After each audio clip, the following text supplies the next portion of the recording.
bring up my first guest. I'm so excited she's here. She's a recording sensation, a singer-songwriter out there in Brooklyn. We've heard of that, haven't Sure, we have. Just had a wonderful review in the Rolling Stone magazine, and she's got a self-titled album out this right now. Cariad Harmon is here. Cariad, come on up.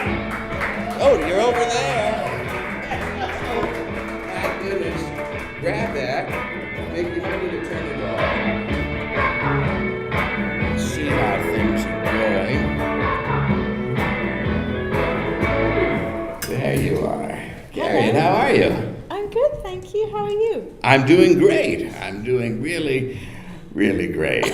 And now you were just up north, is that right? You were on some kind of trip to... I was, yes, in Western Mass. Weston, Mass. Is that one of our great old mill towns up there? I guess so. Yes. There was a college, that's what I know. A college, and you were playing some music up there. I was, yes. Was that a harrowing experience in the snow and ice? The gig was really nice, but my friend's car brakes collapsed, and then we had to transfer to another car, and then we got up there and we had to push it. We drove all night in the middle of a snowstorm.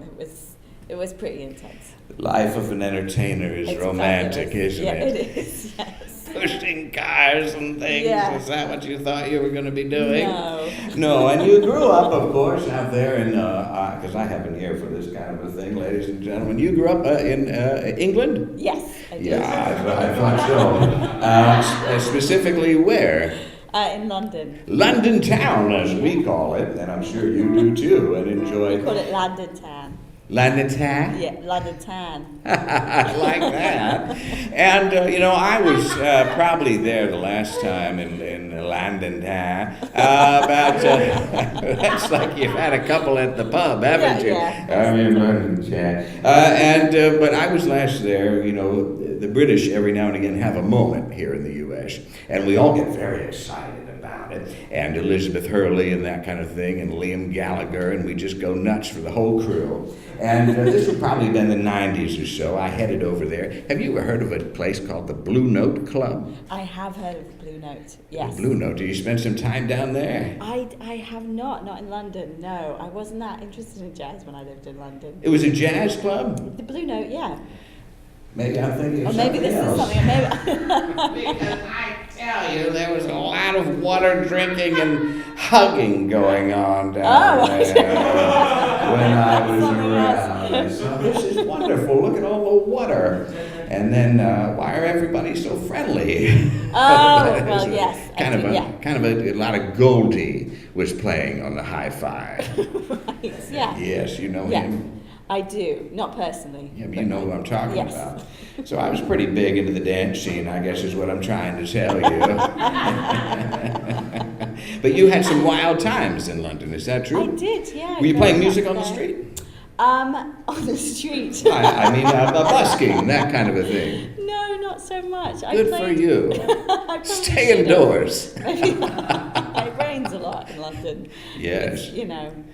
But no. I do know. Have you been? Yes, Of yes. course, Not you're just for that time, and it did rain there too. So I did get a little bit I'm not surprised. of that fun. So, but no, you weren't out there hustling. You were playing in gigs and things. Yeah, well, I started a bit late, I guess. I played in. I sort of picked up the guitar when I was about 16. Yeah. And played for friends and stuff for a while, and then played in open mics and things like that, and didn't get serious about it really until I left London. So I don't know anything about the music scene in London, unfortunately. Well, maybe you will. You can still go back and learn. They won't let me back. You're done. You violated some treaties, have you? I did. Good for you. So, but now the music that you create, it can be qualified as what? Alt folk? I guess so, yeah. Singer-songwriter, alt folk. I like alt folk. Yeah. I still don't really know what that means. No, I don't know what but that it sounds means. cooler than folk, though. Folk sounds. Absolutely, it Yeah. does. I'd hate to be labeled folk. Yeah, exactly. No, thank you. But now you have to play a lot of coffee houses, that kind of thing? Yes, lots of coffee houses. Yeah. You know, I always think whenever that comes up, I think we had a fella in high school, and I hope he's not listening.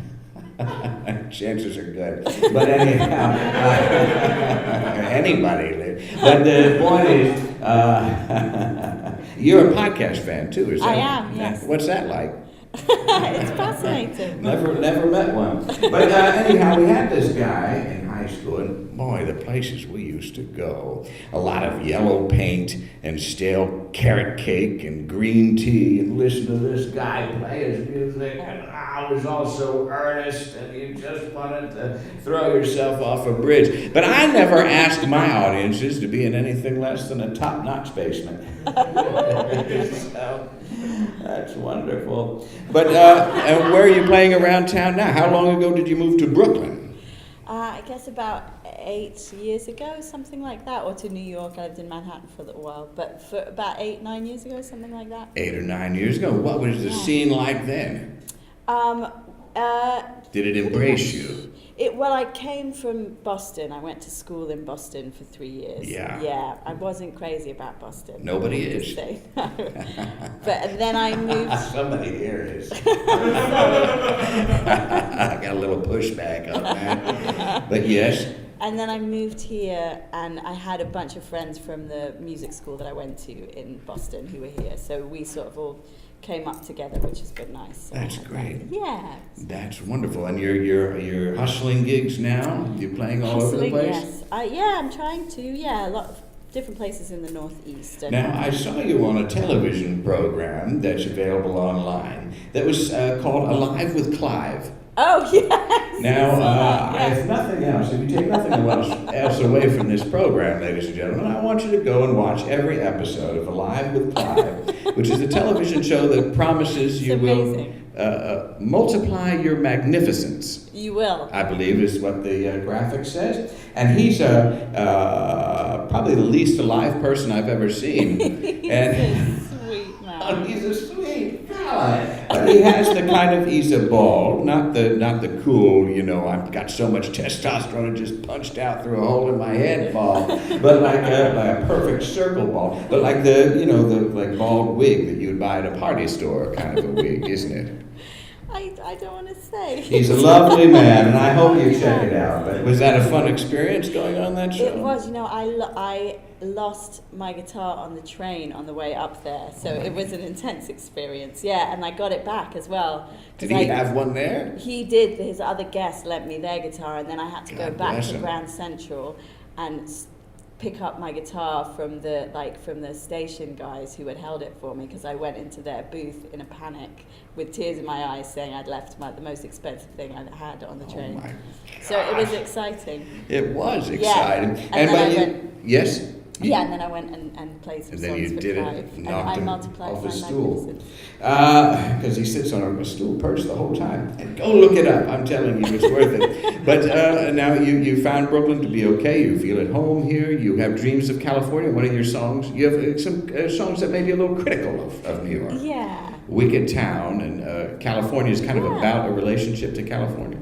Yeah, well, my parents live in California, so my dad is American, my mom's English. Oh. So they... I see. Yeah. So they live out there. So occasionally I have dreams about moving out there, back in with my mom and dad. We all have those dreams, don't we? So I think it sounds better than it probably would be in reality, and it doesn't sound that good. Yeah, They live in Southern California, is that what you said? They're in Palm Springs. Oh, that's very nice. Which is nice. That's lovely. How'd they meet? My dad was over visiting a friend who was in college in England, and met my mum, who was living in London. Lovely. Yeah. What was she doing? She was waitressing, I think, and just doing bits and pieces, working in shops and. As we all do, looking for love, though, wasn't she always eager for it, ready to receive what the universe has put out there? And luckily, this handsome fella came along.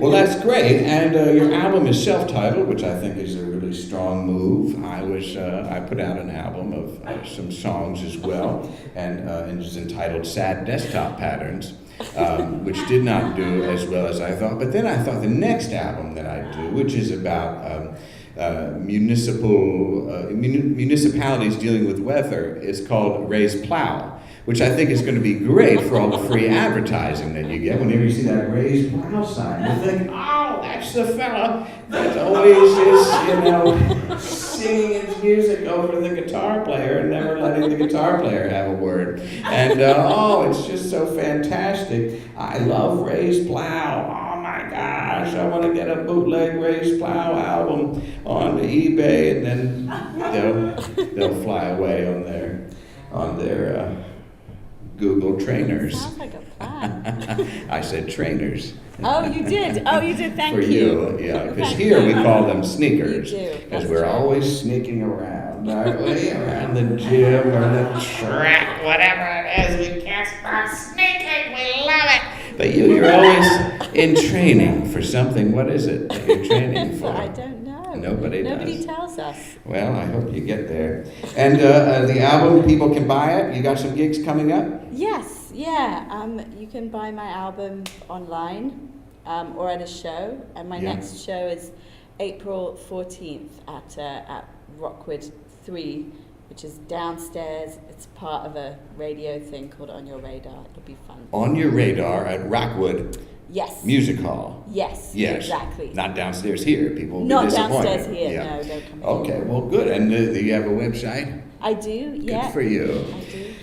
Everybody does. Well, can you stick around? You just move over one stool. That'd be great. Cariad Harmon, everybody. How about that? Love it. You can leave that